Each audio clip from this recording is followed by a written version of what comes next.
Cincinnati, football, hasn't been our year.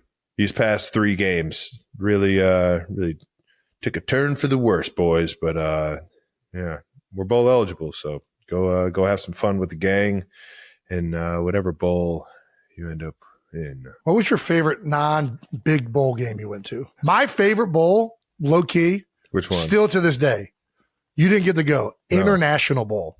It was in Toronto, Canada. Well, yes, because you went to fucking Toronto. We went to Toronto. I was still not 21, and the legal age for everything there was 18. And we just had a fucking blast. That's real nice. It was great. What gifts you get at the old International Bowl? I had a duffel bag that was leather that I had for forever. Ooh, I still might have it. It was a great leather duffel bag. Had a nice little maple leaf on the front of it. Ooh, I do remember seeing that one.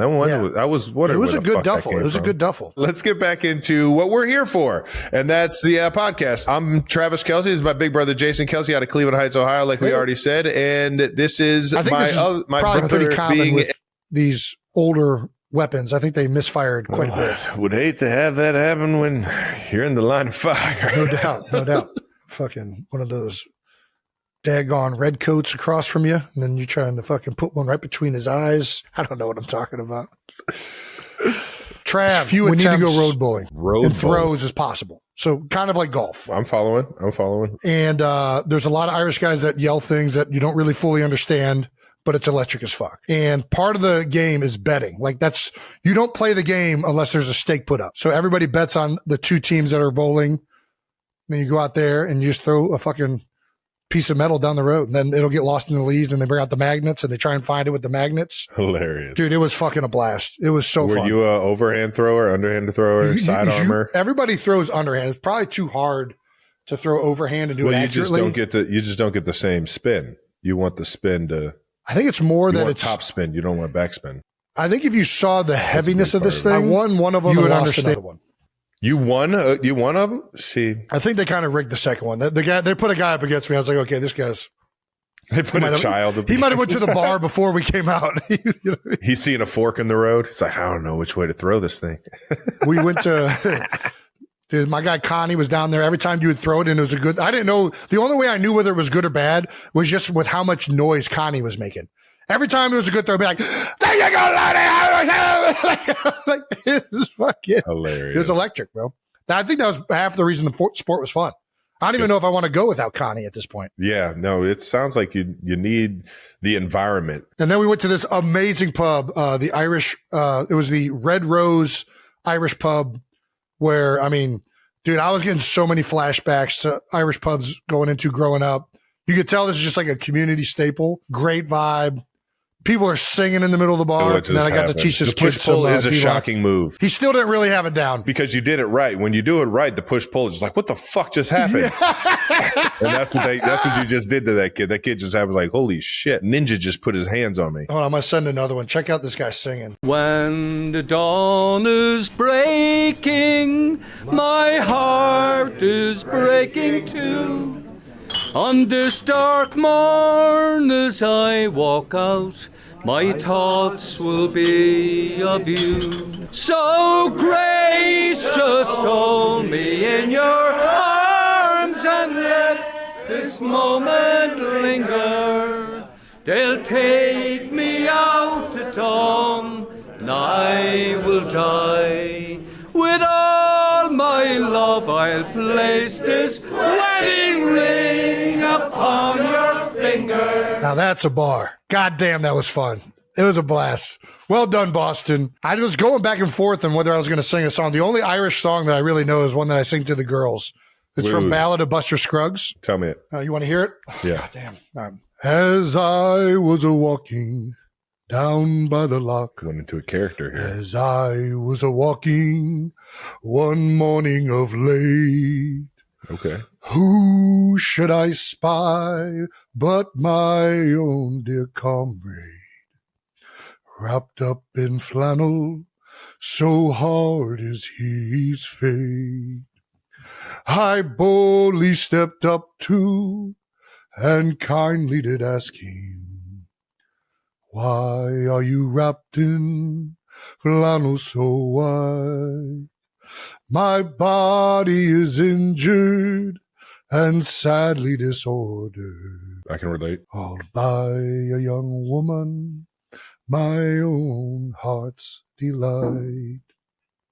Oh, had she but told me when she disordered me, had she but told me of it at the time, I might have got salts or pills of white mercury. Now I'm cut down in the height of my prime. Oh, no. Get 6 pretty maidens to carry my coffin. 6 pretty maidens to bear up my pall, and give to each of them bunches of roses, so they may not smell me when they go along. And then I say, good night, Wyatt. And then I will leave. Dude, that left me speechless. Jason, when the fuck did you ever learn that? I like singing to the girls at bedtime. I'm a big fan of telling stories. Here's the thing. There are so many fucking kids books. And I'm going to be honest. Tell me your honest opinion of them. Here's the honest opinion. Every rundown schmuck with a fucking typewriter can make a children's book these days. And I don't think that everybody should be having children's books. I'm into the Dr. Seuss's, the freaking Three Little Pigs. I like the stories that have survived a long time, and there's a reason for these iterations existing. I don't need to know about the fucking pink cupcakes. I don't need to fucking, give me the Caterpillar book. I like the Caterpillar book when I was growing up. Was a banger, yeah. What is it, Carl or whatever? I'm out on a lot of the newer children's books. What you're doing when you're reading kids' books is you're hardwiring the software upstairs, right? Okay. So when you're telling The Boy Who Cried Wolf, you're trying to correlate, hey, lying makes people not trust you, and eventually that's a bad thing to do. Yeah. And here's a story that correlates why you shouldn't do that. And it ends up really bad for him. He gets all of his sheep eaten because he couldn't fucking, tell the truth. Yeah. Yeah, right?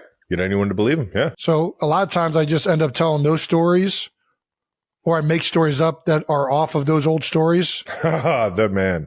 If we had a recorder for those ones, man, fuck. Dude, one night, because sometimes the girls will tell me they want like one of their stuffed animals in the story, or like they want to be in the story themselves. Yeah.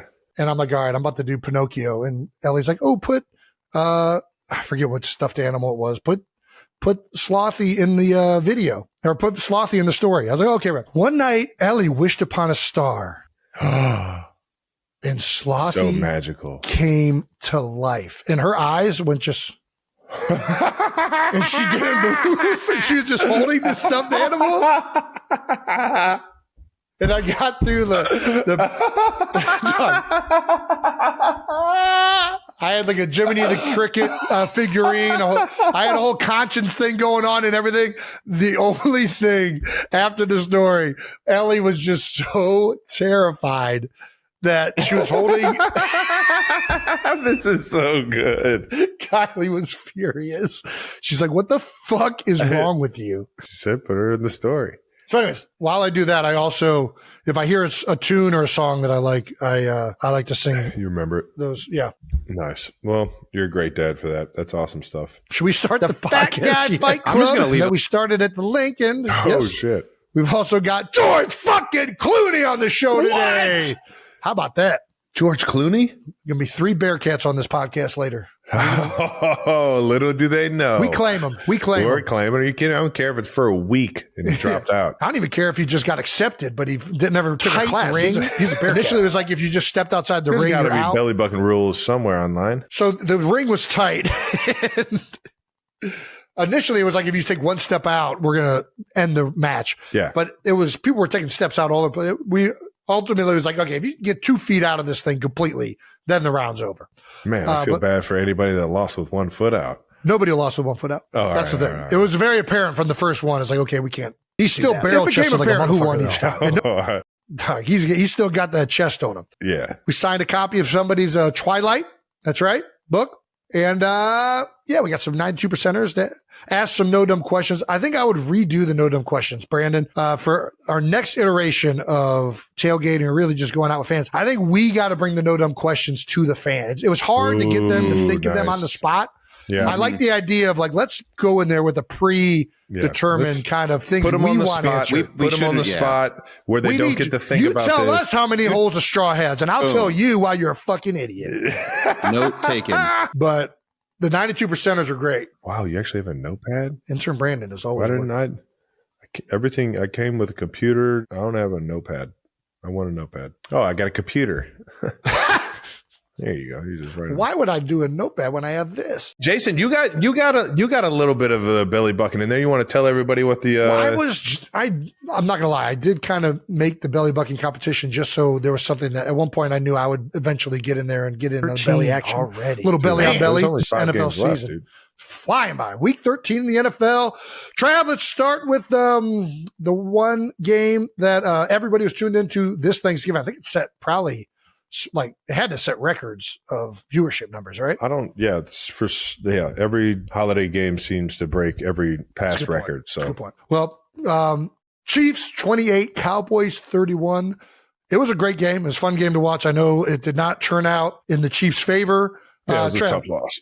What are your thoughts? What are your thoughts about the game? You know, I'm sure everyone's sick of us saying it, but we're a few plays away from being a one seed in my mind. And maybe that's a bit extreme. Maybe it's, I mean, all the losses are within one score. All the losses are within one score, and there's a handful of plays within those games that are determining the outcome. And it's hard. And it's plays like my drop against the Eagles. It's penalties that are keeping us behind the sticks. It's coming away with 3 points instead of touchdowns in some games. It's crazy that you watch the film and you see what's real.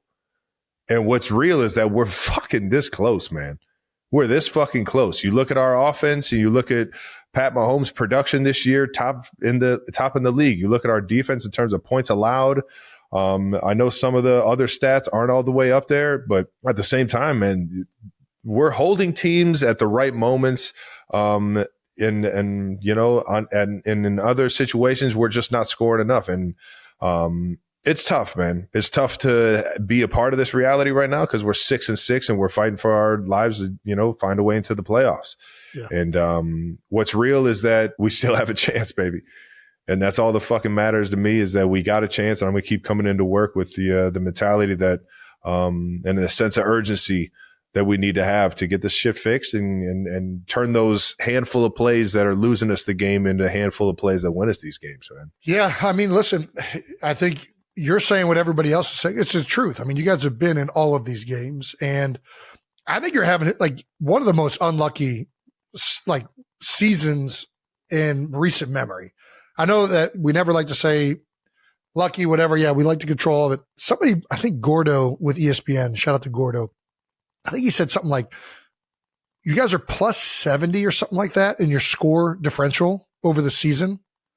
You're the first team to not have a winning record with that plus differential. There's only like one other team in the history of the NFL that's done that. Yeah. It's nuts. I don't know what it is. And I'd rather like get the actual number, but it's something outrageous. Like you guys are actually performing really well on both sides of the ball. It's just like these crucial mistakes and end of game scenarios, which you guys have been so good at for so long, just have not fallen your way this year. Like last year, they all fell your way.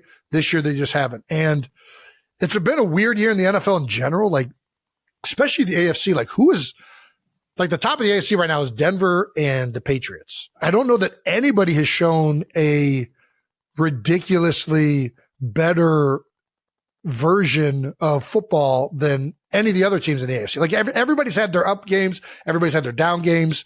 Who is the complete team? I don't really see one. And it seems like it's up for grabs. And when it's like that, if you're an AFC team, all you want to do is get into that dance. Because at the end of the day, if you get in, you got a chance. And I know it hasn't gone your guys' way yet. You're not happy with where you're at, but it all still is in front of you. Like, I mean, this Andy Reid quote is pretty incredible, but Andy Reid was asked earlier this week about you guys, having to win out. Do you need to win every single game? I forget what the exact question was. And Andy Reid came back with this banger on the confidence this team could win the final 5 games. He said, we're going to try to tickle your tonsils on every play, every game. That's the attitude that we're coming in with. And then you let the chips fall where they may. And I think that's the attitude you got to come in with. And I just love the tickling of the tonsils, obviously. That's a nice alliteration, man. Nice. Have you heard Andy say tickling tonsils before? Never heard him say that one. Nope, No. that's a new one. It's the first one. He's got a bunch of bangers in his pocket, though, man. Yeah. He's got so many, and he's been doing this for so long, man. He knows which ones really get the people The right going, one to pull man. out. Exactly. And that's that's the fun in which you get playing for him. I've never heard Andy rip it like that. I loved it. I'm fired up. Well, the thing is, Andy didn't mean it like that. Andy was just trying to say, shove the ball down their throat, which he will say.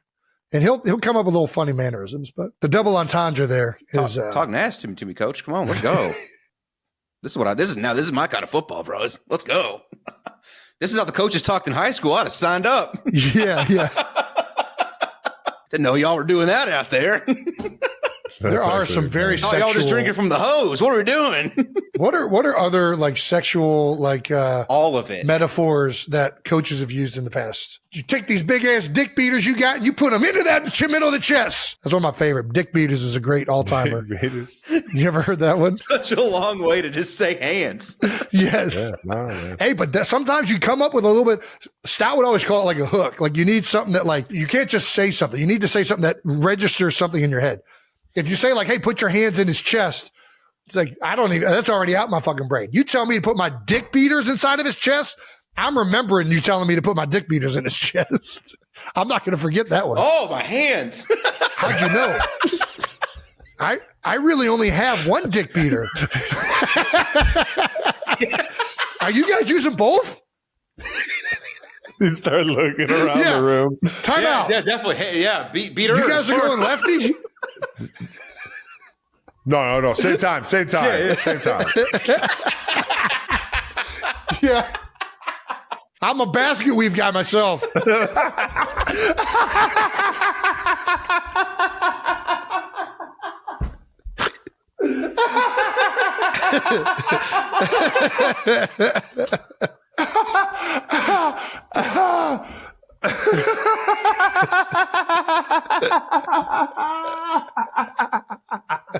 This is our greatest episode ever. Oh, man.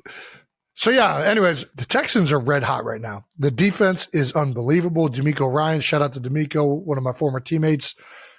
Those dudes are playing on both sides of the ball, but especially on defense. They are very good. You guys are in a situation where every game counts, even more so at this point because of the record and what it is. Texans 4-game win streak coming into this one. The last time you played Houston was in 225 in the divisional round. It's going to be about 20 degrees at kickoff. It's my kind of football, baby. Dude, I love when the cold weather It's sets my in. kind of football, especially after a weekend of rest. Yeah. Go out there, fly around on the ice, man. Fuck, man. Take me back, baby. Fly around on the ice. That's what it feels. It feels like we're in the ice rink, man. That's why I love those games more. There's something about being in the cold and sweating that I feel my most I'm with you. athletic self. I don't know why that feels like it's like my sanctuary, but I always just felt like I didn't get tired too when it was cold. Like I just could run for days. yeah. No, well, that's because you weren't running that Running? much. Yeah. You can still get very tired running in the Fair cold. enough. Fair yeah. enough. It hits those lungs a little different too, but it's yeah, no, I'm with you though. There's something about the cold that it just gets my excitement, man, for the game. That's the beauty of football, man. You get to play it in all elements, and especially in Arrowhead. For sure, man. Yeah. Even being up in New England this past yesterday, Monday night game. Oh, yeah. I just love the cold, man. I like Yeah. seeing my breath. Yeah. It just feels like football. Yeah. The cold and your Peaky Blinders outfit, man, that shit was sweet. It just meshed perfectly. Give a guy a musket. That doesn't work though. Yeah, right. All right, well, let's get out of here. We'll see you guys up at Arrowhead, and hopefully we come away with a fucking win, a must-need win against a really good football team and Let's go, baby. the Fighting D'Amico Ryans, man. All right. Travis Kelce and Taylor Swift seem to be living in perfect harmony, at least according to Travis himself. On a chilly Wednesday, December 3rd, George Clooney dropped by the New Heights podcast, hosted by the Kansas City Chiefs tight end and his brother, Jason Kelce. As the show wound down, Travis couldn't help but turn the conversation toward relationships, specifically George's marriage. He asked Clooney point blank about an old claim. Had he truly gone a decade with his wife Amal without a single fight? Clooney, cool as ever, didn't hesitate.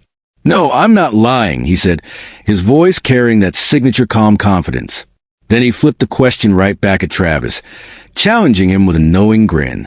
Travis laughed, but answered honestly. Since meeting Taylor Swift in the summer of 2023, not once have they argued, not even a little disagreement. "Well, it's only been 2.5 years, and you're right," Travis confessed. "I haven't gotten into an argument. Never once." George Clooney, amused, explained his own approach to a lasting marriage. He said there's no point in arguing. At his age, 64, what's left to fight about?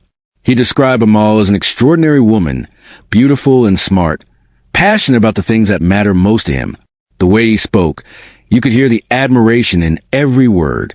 "I can't believe how lucky I am," George admitted, almost in awe. "So what am I going to fight about?"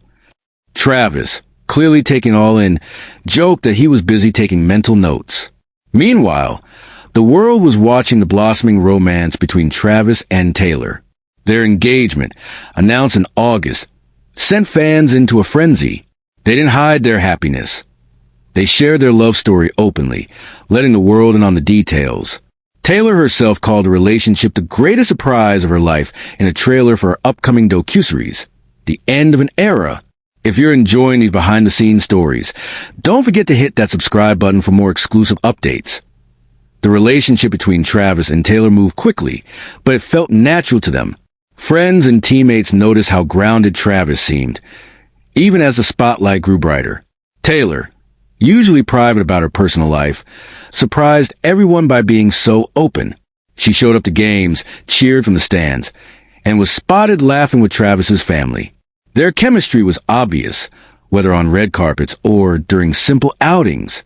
They supported each other's careers, attending concerts and games whenever possible. The engagement announcement was heartfelt, with both expressing how grateful they were to have found each other. Swift's fans, known as Swifties, celebrated the news across social media, sharing messages of joy and support.